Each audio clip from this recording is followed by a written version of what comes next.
Vamos a Castañino. Sí. Prepare el facón y salga, Castañino. Bueno, habíamos hablado de... ¿Viene montado o viene...? Sí, Estamos hablando de la relación que tenían epistolar entre San Martín y Juan Manuel de Rosas. Y ya hizo lo había dividido en varias etapas porque es muy extenso el tema. Primero había hablado de los antecedentes del boicot, todo el boicot que le había hecho Rivadavia y otros más a San Martín. Donde le escondían las cartas, Sí, las abrían, no se las entregaban en algunos casos. Espía. La carta después cuando López... hasta le mandaron un ballet sí. que lo... Cuando Stanislao López le ofrece llevarlo a Buenos Aires porque tenía San Martín sabía de un complot que lo iban a matar. Lo estaban esperando para matarlo a San Martín, claro, en la sí. ruta. Incluso escondida a Buenos Aires. Entró vestido de gaucho, con poncho y de ahí empezó el exilio. Después conté en el mismo programa, en el programa pasado, conté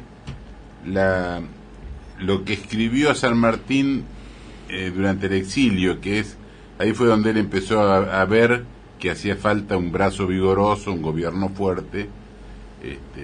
En Cartaguido. Claro, en Cartaguido, a Chilavera, con varios, O'Higgins, con varios escribió.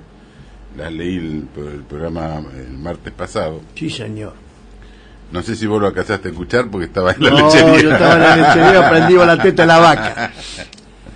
Bueno, y entonces después viene el tema de la muerte de Dorrego, que San Martín, como habían ganado la guerra contra Brasil,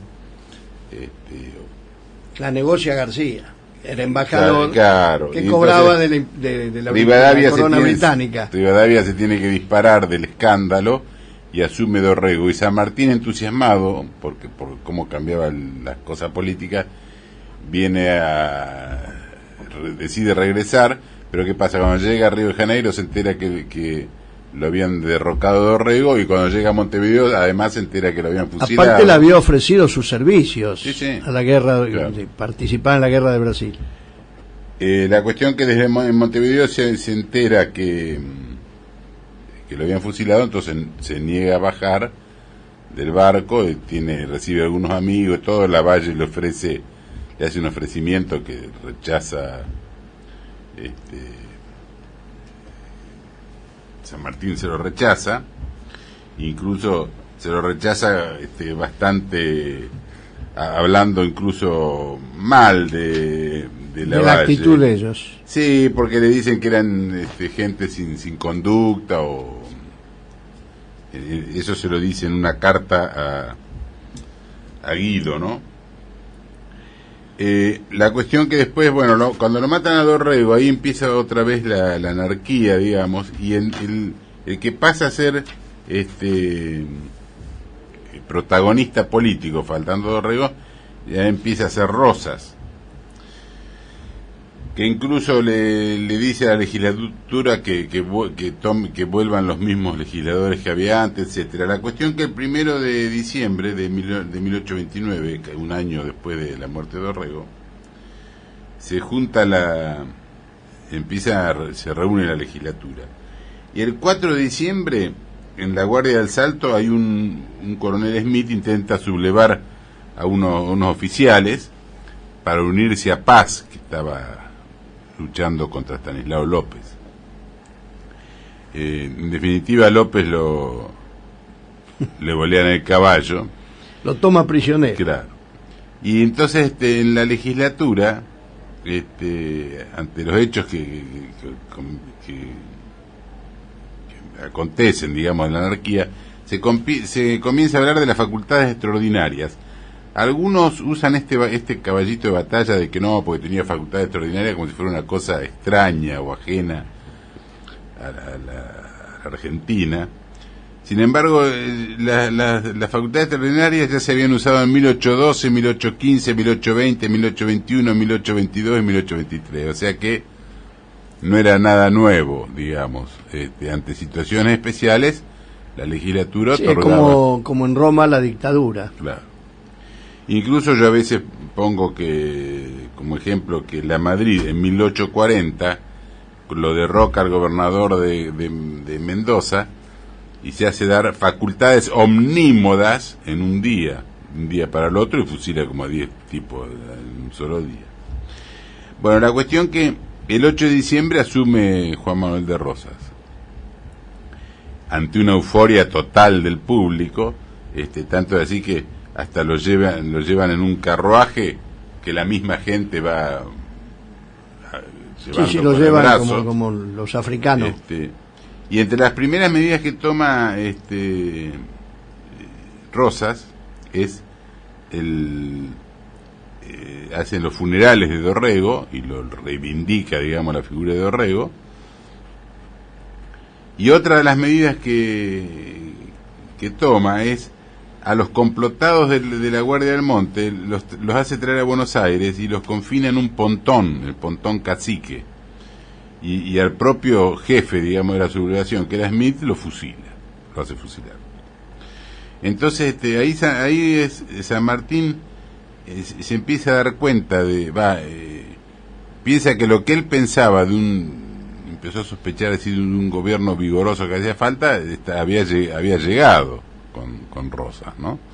Entonces, en una carta que le escribe a Guido el 6 de abril de 1830, le dice lo siguiente: San Martín: noto con placer que la marcha del gobierno es firme. En mi opinión, el gobierno, en las circunstancias difíciles en que se ha encontrado, debe, si la ocasión lo presenta, ser inexorable con el individuo que trate de alterar el orden, pues si no se hace respetar por una justicia firme e imparcial, se lo merendarán como si fuera una empanada.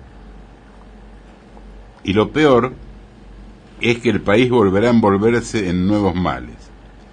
Aunque no sea fácil juzgar a la distancia, me atrevo a extender mi juicio apoyándome solamente en la experiencia de nuestra revolución y en la moral que se caracteriza a nuestro bajo pueblo, para opinar que jamás se ha hallado en la provincia en situación más ventajosa para hacer su prosperidad que el presente. Me explicaré en pocas palabras, dice San Martín. Todos los movimientos acaecidos en Buenos Aires desde el principio de la Revolución han sido hechos contando con eso dilatada campaña. Seguiría la impulsión que le daba a la capital, como ha sucedido hasta la Revolución.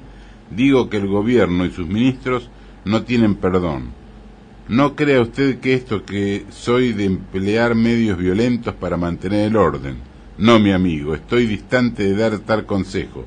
Lo que deseo es que el gobierno, siguiendo la línea de justicia severa, haga respetar las leyes de un modo inexorable. Sin más que esto, yo estoy seguro que el orden se mantendrá. Yo no conozco al señor Rosas, dice San Martín, pero según tengo entendido, tiene un carácter firme y buenos deseos. Esto basta, pues la falta de experiencia en el mando la adquirirá, que no es mala escuela la de mandar ese pueblo bajo la dirección de sus ministros. Ahí aclaro que San Martín hasta ese momento no solamente nunca lo conoció a Rosas personalmente, pero hasta ese momento tampoco se habían intercambiado cartas. La relación que hay, no hubo cartas, no hubo nada. Después empezaron las cartas. Pero, sí. Cuando ya él había avanzado en el gobierno. Hasta ese momento lo que se sabe de esa relación es por cartas que escribía San Martín o que le escribían a San Martín, y por las noticias que él se enteraba. Entonces ahí es cuando San Martín, presiente, digamos, el futuro gobierno de Rosas, ¿no? A los 2 años de gobierno, el interior ya era el interior estaba dominado por Facundo Quiroga, y el Manco Paz caía prisionero de Estanislao López, que un paisano le volea el caballo. Rosas lo pone preso en Buenos Aires con la condición de que no salga de Buenos Aires, y Paz una noche se escapa. Sí, la palabra de ellos no valía nada. No solamente se escapa, sino que le arma un ejército. También le pasó a la Madrid, donde lo protegió y todo, y le hizo lo mismo. El 4 de enero de 1831, durante el primer gobierno de Rosas, se firma el Pacto Federal, y San Martín lo vio con optimismo esto y le escribe a Guido otra carta, el 1 de noviembre del año 1831, y le dice: y bien, señor de don Tomás, ¿ha llegado o no la oportunidad? Afortunadamente para el hijo de mi madre, que ha habido almas caritativas que me han puesto al corriente de los acontecimientos. Por ellas puede calcularse que la guerra fratricida que tanto ha deshonrado y destruido esas desgraciadas provincias es concluida.